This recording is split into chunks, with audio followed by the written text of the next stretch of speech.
오늘 함께 나눌 말씀은 마태복음 9장 18절에서 26절 말씀입니다. 마태복음 9장 18절에서 26절 말씀이고, 제가 가진 성경은 신약성경 13면에 나와 있습니다.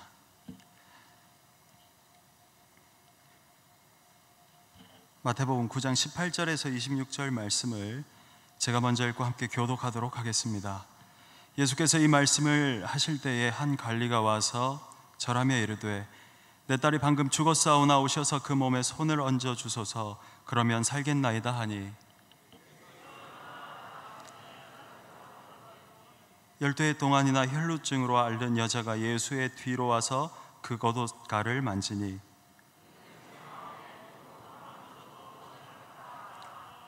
예수께서 돌이켜 그를 보시며 이르시되, 딸아 안심하라, 내 믿음이 너를 구원하였다 하시니, 여자가 그 즉시 구원을 받으니라.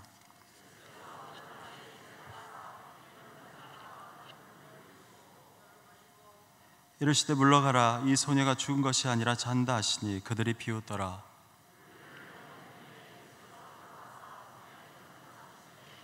함께 읽겠습니다. 그 소문이 그 온 땅에 퍼지더라. 아멘. 오늘은 간절함이라는 제목으로 함께 말씀을 나누도록 하겠습니다. 이 본문에 나온 여러분, 그 회당장 야이로입니다. 한 관리는 이제 우리 이 본문은 마가복음과 누가복음에 같은 내용이 나와 있습니다. 회당장 야이로가 여러분이라면, 여러분들의 딸이, 여러분들의 자녀가 12살밖에 되지 않은 그 자녀가 진짜 죽음을 문 앞에 두고 있는 그런 상황이라면 여러분들의 마음은 어떻겠습니까? 그리고 오늘 같은 본문 안에 12해 동안 혈루증을 앓는 여인이 등장합니다. 이 혈루증은 피가 계속해서 나오는 병이고요, 이 피로 인해서 이제 등까지 굽을 수 있는 그런 병입니다. 그것도 12년 동안이나. 만약에 우리 여성분들 이제 만약에 그런 상황이라면 여러분 마음이 어떻겠습니까? 이 혈루증을 앓는 그 여인의 마음과 딸이 죽어가는 그 모습을 보고 예수님께 달려온 그 회당장 야이로의 그 마음은 아마 둘 다 간절했을 것입니다. 오늘 이 두 사람은 마치 다른 이야기 같고, 또 한 본문에 있지만 다른 사람의 이야기 같지만 공통점이 있습니다. 첫 번째는 뭐냐면 불가능한 일을 당면했다는 겁니다. 도저히 더 이상 손 쓸 수가 없어, 더 이상 내가 할 수 있는 게 없다라는 그 두 사람입니다. 여러분, 회당장 야이로의 딸은 마가복음에 보면 맨 마지막쯤에 이제 5장 42절에, 마가복음 5장 42절에 보면 12살이라고 나옵니다. 그 딸이 죽게 되었을 때 회당장이었던 야이로는 손만 놓고 있었을까요? 내용은 나오지 않지만 아버지로서, 그리고 회당장이라는 그 어떤 권위로서 할 수 있는 일을 다 했을 겁니다.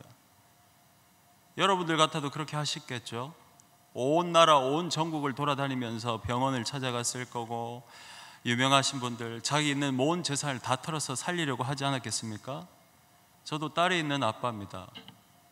물론 제 딸을 보면 지금 이 본문하고 분위기가 완전 달라서 잘 모르겠지만, 완전 지금 이 딸을 보면 충분히 아빠로서 그렇게 했을 겁니다. 누구라도 그렇게 했을 거예요. 여기 있는 우리 따님들 잘 들으십시오. 아빠의 딸을 향한 마음은 다릅니다. 평소 때는 몰라도 항상 뒤에서 걱정하고 그렇다는 거예요. 그렇게 했을 겁니다. 마찬가지입니다. 12해 동안 혈루증을 앓은 여인도 자기가 할 수 있는 만큼 다 했습니다. 마가복음 5장 26절에 보면 이렇게 나옵니다. 많은 의사에게 많은 괴로움을 받았습니다. 가진 것도 다 허비하였을 때 아무 효험이 없고 도리어 더 중하였던 차에 의사에게 갔습니다. 희망을 안고 갔겠죠. 한두 명에게 갔겠습니까? 자기 있는 온 재산을 다 털어서 갔습니다. 그 여인의 마음이 어땠을까요? 나을 것 같고, 돈을 많이 쓰면 될 것 같고, 유명한 사람한테 가면 될 것 같고 했는데 도저히 낫지 않는 거예요. 마음이 어땠을까요? 마음이 상했다라고 나옵니다. 상했다. 괴로움을 받았다. 공감하셔야 됩니다. 그 여인이 그랬다고요. 그리고 다 터비하고 다 했는데 더 그냥 중해졌다. 내 병이 더 커졌다. 그랬던 차에 우리도 살다 보면 이런 어떤 난관에 봉착할 때가 있습니다. 괴로움에 봉착할 때가 있고요. 도저히 어떻게 할 수 없을 것만 같은 그 일에 봉착할 때가 있습니다. 물론 이 야이로 같이 자기 딸이 죽거나 혈루증을 앓는 그 여인보다는 아니겠지만 우리도 여기 앉아있는 모든 분들도 다 마음에 짐이 있을 것입니다. 내가 도저히 할 수 없어. 내가 도저히 어떻게 할 수 없다 라는 그 상황 앞에서 여러분 어떻게 하시는지 오늘 제가 그것을 말씀드리고자 합니다. 해볼 대로 다 해봤겠죠. 여러분들도 노력하셨겠죠. 살면서 다가오는 그 힘듦, 고난, 문제, 학업의 문제, 취업의 문제, 결혼의 문제, 그 남자, 그 여자에 대한 사람 마음 어떻게 할 수 없죠. 내 자녀들, 내 자식들 먹여 살려야 되는데, 신앙 지켜야 되는데 막 교회 가면 막 그런 분들도 있더라고요. 제 마음이 참 많이 아픕니다. 그런 문제들이 사실은 있잖아요, 여러분. 계속 있을 겁니다. 그리고 특별히 오늘 이 이후로부터는 더 시대가 더 악해져 가고 있기 때문에 더 그럴 가능성이 높습니다. 사람은 정말 불가능한 일 앞에서는 도저히 어떻게 할 수 없을 것만 같은 그 상황 속에서는 사람이 간절해집니다. 그건 우리뿐만이 아니라 세상을 살아가는 모든 사람들이 다 그렇습니다. 그리고 또 이 간절한 사람들의 특징이 있습니다. 특징, 바로 자존심을 다 내려놓는 것입니다. 회당장은 어떻게 자존심을 내려놨는지 사실은 본문에 보면 나와 있습니다. 회당장은 그 당시에 유대인들의 지도자 아닙니까? 그리고 그 당시에 유대인들 중에는 예수님의 그 복음에 대해서 신성모독이다 뭐다 막 이렇게 비판하는 사람들이 많았는데, 이 회당장인 야이로는 예수님께 와서 어떻게 했냐면 절을 했습니다. 즉 무릎을 꿇고 코를 땅에 박고 간절하게 구했다는 것입니다. 회당장이 그렇게 할 수 있을까요? 쉽지 않은 일이라는 것입니다. 그리고 혈루증을 앓는 여인은 어떻게 자기의 자존심을 내려놨습니까? 여러분, 피를 질질 흘리면서 여자의 모습으로 수많은 군중들 사이를 뚫고 들어갈 용기가 있을까요? 보통 사람이라면 자기의 자존심이 허락하지 않을 때가 있어요. 어떤 사람들이 용기를 낼 때. 근데 그 혈루증을 앓는 여인은 수많은 군중들 사이를 아마 피를 흘리며 뚫고 들어갔을 거예요. 화장만 안 해도, 뭔가 좀 곱게 차려입지만 않아도 여자분들 제가 다 알진 못해요. 저도 제 아내랑 결혼한 지 꽤 됐지만 아직도 제 아내를 잘 모르겠어요. 저는 화장 안 한 게 이쁘다 하는데도 화장하고 와서 나 이쁘지라고 할 때 저는 안 하는 게 이쁘다라고 해도 자꾸 뭐라 하네요. 내 진심을 받아주지 않는 그 여인은 과연 내가 언제 다 알 수 있을까? 어쨌든 여러분, 그 여인이 수많은 군중들 사이를 뚫고 들어갈 수 있을 때에 맨 마지막에 내려놓은 게 뭘 것 같습니까? 자존심일 것 같아요. 정말 간절한 사람들은 자존심을 다 내려놓습니다. 여러분, 우리가 우리 스스로에게 어떤 간절함에서 내가 그 간절함에 있어서 내 자존심마저 다 내려놓고 있는가를 한번 생각해 봅시다. 내 신앙을 지키기 위해서 내가 간절함을 다 내려놓고 있는가? 내가 어떤 것을 이루기 위해서 노력할 때 내 자존심마저 다 내려놓고 있는가? 만약에 여러분들의 자존심, 난 이건 용납 못해 라고 생각한다면 아직 덜 간절한 것입니다. 다른 건 모르겠습니다.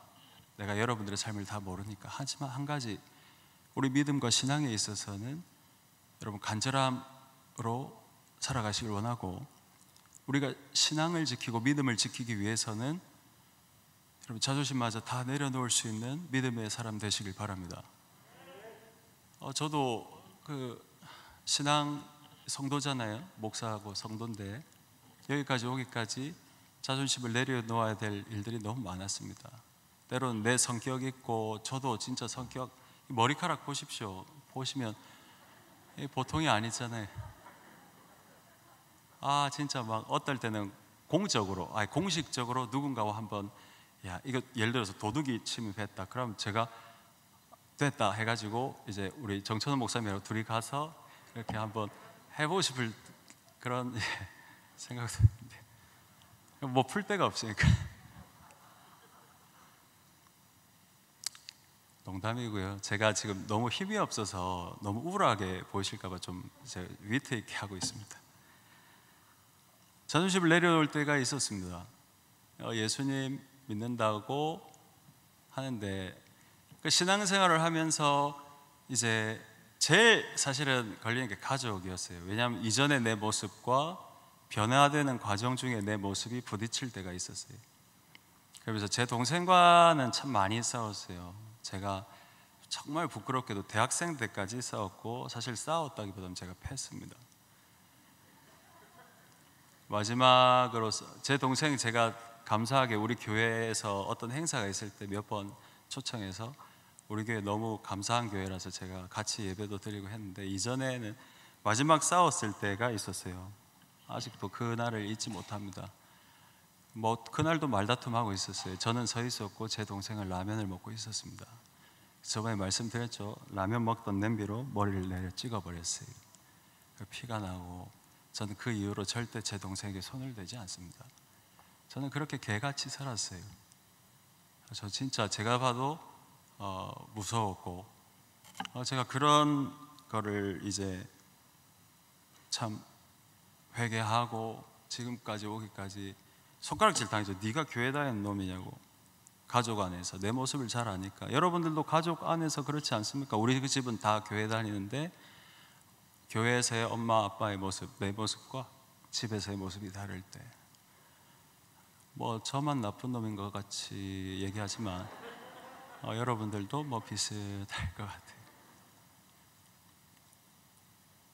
마지막까지 남아있는 건 문을 박차고 집 밖으로 나가느냐, 아니면 문을 닫고 자기 방문으로 들어가서 회개하느냐. 자기 자존심이 살아있는 사람은 집 밖으로 나갈 거고, 내가 그래도 잘못한 것을 내가 인정한다면 내 방 안으로 들어가서 회개할 겁니다. 저도 그 과정을 많이 거쳤어요. 내 자존심 다 내려놓고 죄송합니다, 내 동생에게도 미안하다. 그 옛날 일입니다. 목사 되기 직전 아니에요. 목사가 되기 이제 사역하고 나서 얼마 지나지 않아서 이제 전도사 3학년 때 제가 결혼을 1학년 말에 결혼했나? 언제 죄송합니다. 결혼을 언제? 제가 결혼을 하고 나서 일주일 뒤에 저희 어머니가 이제 암 발병을 하셨어요. 일부러 결혼 전에 말씀을 안 해주셨습니다. 그래서 제가 너무 가슴이 아팠습니다. 우리 어머니는 혼자서 서울에 있는 아산병원에서 지내셨고, 우리 집은 엄마가 여자 1명, 남자가 셋입니다. 아빠, 저, 남동생. 아버지는 일을 해야 생계를 꾸릴 수 있었고, 제 남동생은 멀리서 일을 했고, 저는 부산에 있었지만 사역을 하고 있었습니다. 우리 교회는 참으로 배려가 많고 서로 우리 교육자분들이 도와줘서, 또 아픈 부모님이 있으면 갈 수도 있었지만 저는 단 한 번도 우리 어머니 병원에 가지 못했습니다. 교회에서는 기도해 준다고 하는데 제가 뭐 전도사인데 병원에 좀 다녀오겠습니다. 일주일에 주말에만 와가지고 사역하는데 염치가 있어야죠. 그건 그렇다 치고 해도 우리 믿지 않는 친척분들이 저한테 너무 욕을 많이 했어요. 네가 그러고도 목사 될 놈이냐, 네가 이 개새끼야 어떻게 그렇게 살아갈 수 있냐, 모르니까 그래 죄송합니다 막 화내고 싶었어요. 그래도 우리 엄마라고 나는 뭐 걱정 안 하겠냐고. 나도 마음 아프니까 그런 식으로 얘기하지 말라고 말하고 싶었지만 죄송합니다, 그렇게 했어요. 왜? 내가 사역자니까. 그리고 기도했습니다. 하나님, 도저히 제가 할 수 있는 일이 아무것도 없습니다. 하나님 도와주십시오. 어느 날 새벽 기도 때 하나님께서 주신 마음은, 그래, 네가 할 수 있는 일이 없구나. 하나님, 저는 지금 노는 게 아니라 교회 일을 하고 있고요, 사역하고 있습니다. 그래, 안다. 그래, 너는 나를 위해 일해라. 내가 너를 위해 일할게 라는 마음을 주셨고, 지금까지 이렇게 평안하게 우리 어머니도 신앙생활 잘 하시면서 살아가고 있습니다. 때로는 손가락질 받을 때가 있습니다. 너무 간절할 때도 있고요. 그런데 사람이 너무 연약해서 내가 너무 간절한데도 손가락질하면 자기 자존심이 올라오고 자아가 올라올 때가 있습니다. 당연하죠. 하지만 그것만 참아보십시오. 그러면 하나님께서 더 큰 은혜를 주시리라 믿습니다.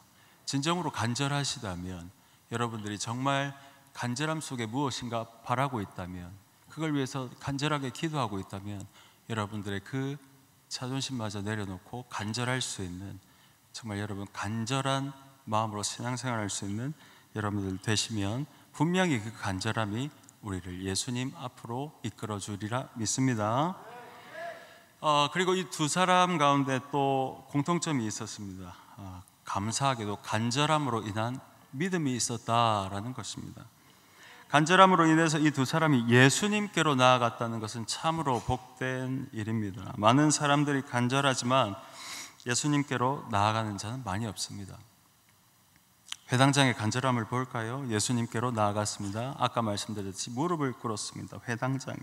그리고 예수님께서 가시던 길의 방향을 자기 집으로 바꾸었습니다. 간절함이 있고 믿음으로 예수님께 나아갔던 회당장 야이로의 그 믿음이 예수님의 그 방향을 자기 집으로 바꿨다는 것은 자기 딸이 살아나는 기적의 그 첫 시작이었습니다. 그리고 여인의 간절함 보실까요? 수많은 무리를 뚫고 예수님께 나아갔던 그 여인의 믿음이 옷깃을 잡음으로, 여러분 사실은 옷깃을 잡는다는 거 그게 말이 돼요? 옷 잡는다고 낫는다고요? 여태까지 12년 동안 자기 재산 다 탕진하고 해볼 만큼 해봤고 찾아갈 의사에게도 다 가봤는데 옷깃 잡는다고 된다고요? 이성적으로, 논리적으로 맞는 말인가요? 그런데 그 여인은 그 믿음이 있었어요. 내가 이 옷깃만 잡아도 나을 것이다. 그리고 그 여인은 그 즉시 나았습니다. 여러분은 만약에 또 다른 의사에게 가서 옷깃을 잡았다면 역사는 일어나지 않았습니다. 회당장 야이로가 또 다른 어떤 유능한 의사에게 찾아가서 무릎을 꿇었다 한들 그 역사는 일어나지 않아요. 우리의 간절함, 많은 사람들, 우리뿐만 아니라 많은 사람들이 간절함 속에서 살아가요. 근데 그 간절함의 방향이 어디냐에 따라 역사가 일어나는지 안 일어나는지 차이가 난다는 겁니다. 우리의 간절함의 방향이 예수 그리스도가 되길 소원합니다.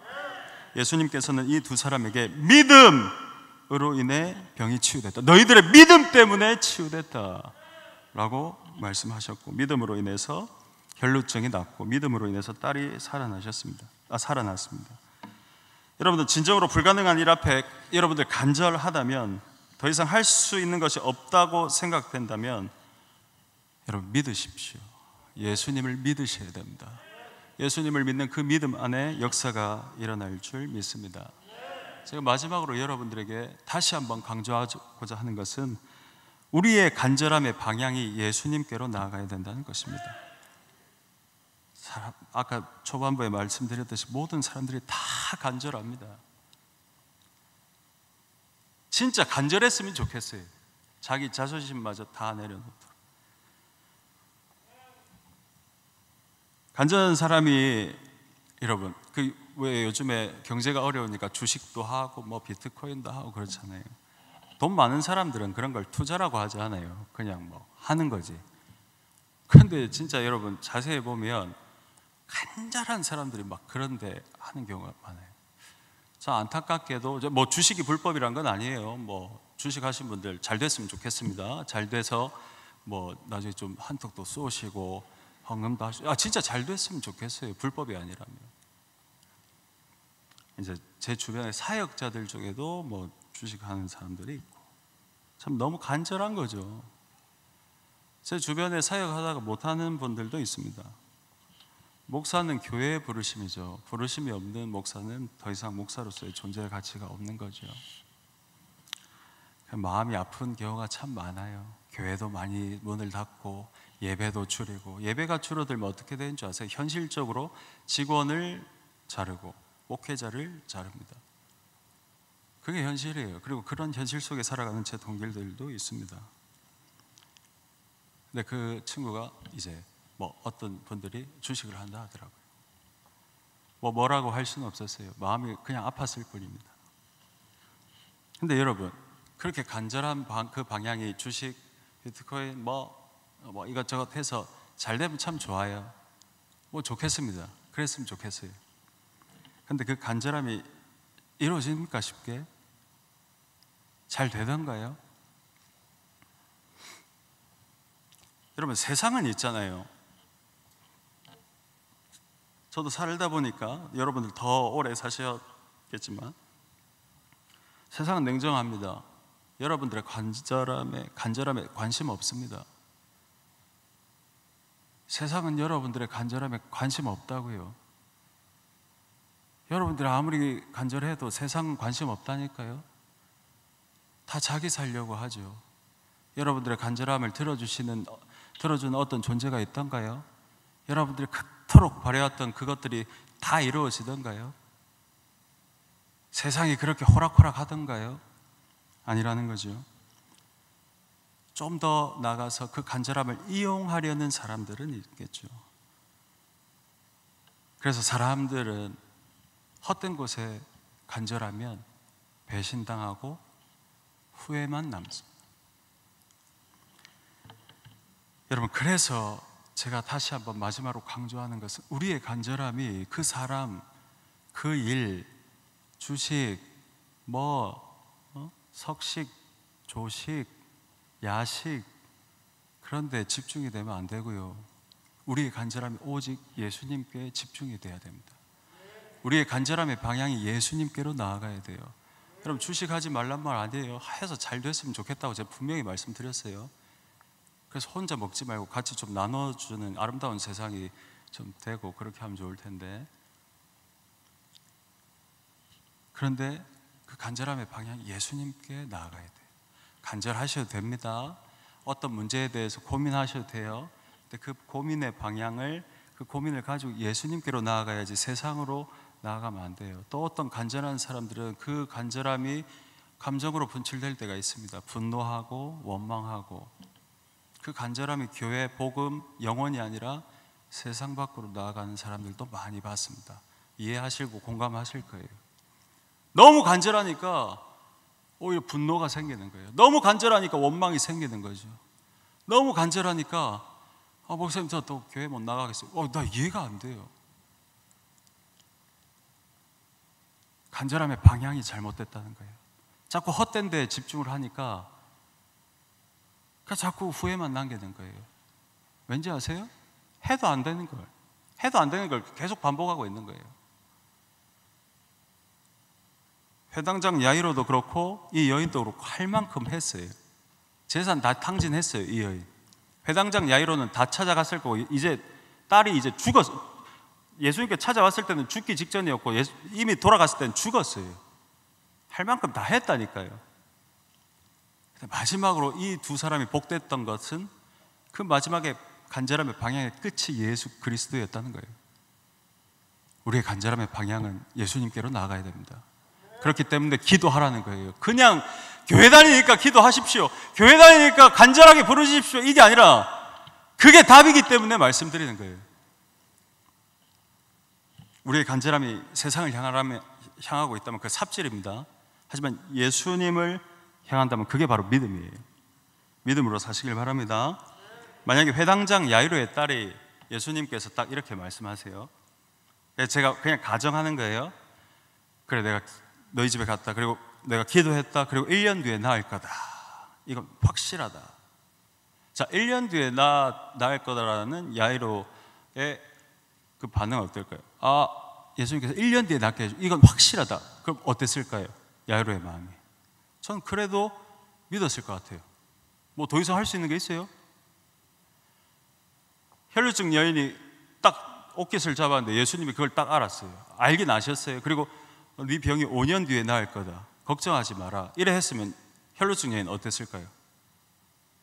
난 그래도 나았을 거라 봐요. 그리고 그 혈루증 여인도 믿었을 거라 봐요. 제가 왜 이 말씀 드리는 줄 아세요? 우리는 때로는 기도를 하는데, 간절하게 기도하는데 당장 안 이루어지니까 그걸 못 참고 포기해버리는 경우가 너무 많더라, 이 말이에요. 안 그렇습니까? 정말 간절하세요? 끝까지 기도해 보셨겠지만 그러시고 계신가요? 지금 당장 내 눈앞에 기도의 제목들이 안 이루어지고 상황이 변하지 않으니까 그냥 기도의 그 소리가 작아지고 기도의 시간이 작아지고 어느 순간 걱정만 하고 있는 내 모습을 본 적은 없나요?